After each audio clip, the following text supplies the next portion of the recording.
हर हर महादेव।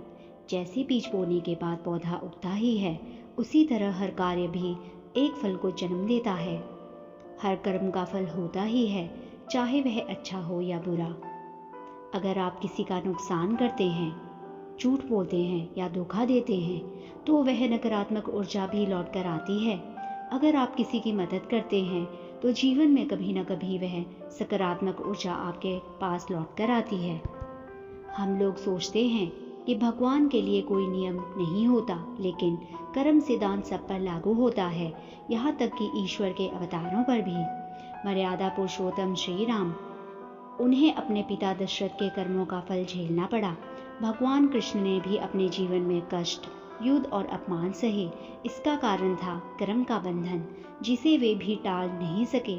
जब ईश्वर भी कर्म के नियमों से बंधे हैं, तो हमें यह मानना चाहिए कि हमें हर कर्म का फल भोगना ही पड़ेगा। यह धारणा गलत है कि हमारे अच्छे कर्म हमारे बुरे कर्मों को काट देते हैं। जैसे 5 अच्छे और 3 बुरे कर्म हो, तो लोग सोचते हैं कि बचेंगे 2 अच्छे कर्म, लेकिन कर्म सिद्धांत गणित की तरह नहीं चलता। हर अच्छे और बुरे कर्म का फल अपने समय पर अलग अलग आता है। आपको दोनों का हिसाब देना ही होता है। याद रखिए, प्रारब्ध बदला नहीं जा सकता। जब कोई कर्म पक जाता है, यानी वह फल देने की स्थिति में आ जाता है, तो उसे टाला नहीं जा सकता। यह प्रारब्ध कर्म कहलाता है। इसे हमें अपने जीवन में भोगना ही पड़ेगा।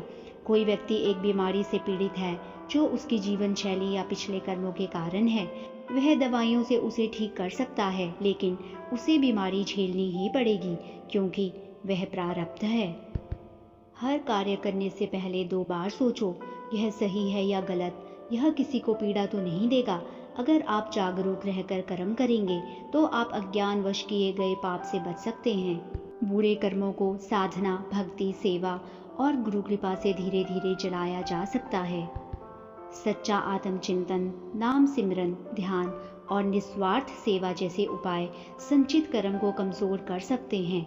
जब आत्मा शुद्ध होती है, तो पुराने कर्म जलने लगते हैं और भविष्य की राह साफ होती है। हर हर महादेव।